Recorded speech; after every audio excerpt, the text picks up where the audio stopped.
വ്യാപാര കമ്മി കുറയ്ക്കുന്നതിന്റെ ഭാഗമായി നിരവധി രാജ്യങ്ങളുടെ പുതിയ വ്യാപാര തീരുവ പ്രഖ്യാപിച്ച അമേരിക്കൻ പ്രസിഡന്റ് ഡൊണാൾഡ് ട്രംപ് 25% മുതൽ 40% വരെയാണ് പുതിയ തീരുവ നിരക്കുകൾ.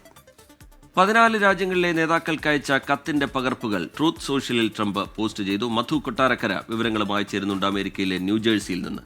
ട്രംപിന്റെ നീക്കം എന്താണ് മധു? റീജിത്ത്, അങ്ങനെ ചോദിച്ചു കഴിഞ്ഞാൽ അത് ഒരുപക്ഷെ ഡൊണാൾഡ് ട്രംപിന് പോലും അറിയത്തില്ലായിരിക്കും. പക്ഷേ US പ്രസിഡന്റ് ഡൊണാൾഡ് ട്രംപ് ഇന്ന് അമേരിക്കയുടെ പ്രധാന വ്യാപാര പങ്കാളികളായ ജപ്പാനും അതുപോലെ ദക്ഷിണ കൊറിയയ്ക്കും ഒക്കെ മേൽ ഈ തീരുവ ഏർപ്പെടുത്തി സമ്മർദ്ദം ശക്തമാക്കിയിരിക്കുകയാണ്. ഈ രണ്ട് രാജ്യങ്ങളുടെയും ഭരണാധികാരികൾക്ക് അദ്ദേഹം അയച്ച കത്തുകളിൽ ഈ പുതിയ താരിഫ് നിരക്കുകൾ പറഞ്ഞിട്ടുണ്ട്. ഓഗസ്റ്റ് 1 മുതൽ ഇരു രാജ്യങ്ങൾക്കും ഏതാണ്ട് 25% താരിഫ് അടയ്ക്കേണ്ടി വരുമെന്നാണ് ട്രംപ് ഈ കത്തിലൂടെ വ്യക്തമാക്കിയിരിക്കുന്നത്.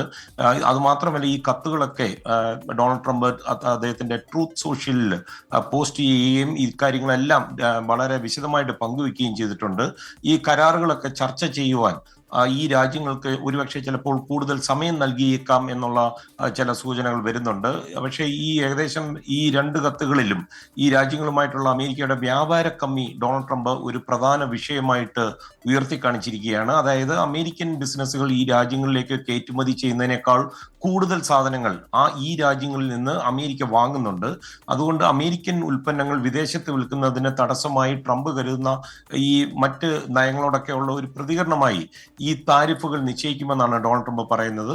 പക്ഷേ ചൈന ഒഴികെയുള്ള എല്ലാ രാജ്യങ്ങൾക്കും പകരച്ചുങ്കം ചുമത്തുന്നതിനുള്ള തീയതി ഓഗസ്റ്റ് 1 വരെ നീട്ടിയിരിക്കുകയാണ്. മലേഷ്യ, കസാക്കിസ്ഥാൻ, ദക്ഷിണാഫ്രിക്ക, മ്യാൻമർ, ലാവോസ് എന്നീ രാജ്യങ്ങൾക്ക് 40% വരെ തീരുവ ചുമത്തിയിട്ടുണ്ട്.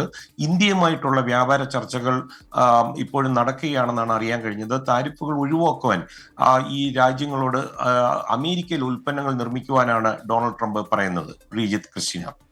വ്യാപാര കമ്മിയുമായി ബന്ധപ്പെട്ട വിശദാംശങ്ങൾ നൽകുകയായിരുന്നു മധു കൊട്ടാരക്കര അമേരിക്കയിലെ ന്യൂജേഴ്സിയിൽ നിന്ന്.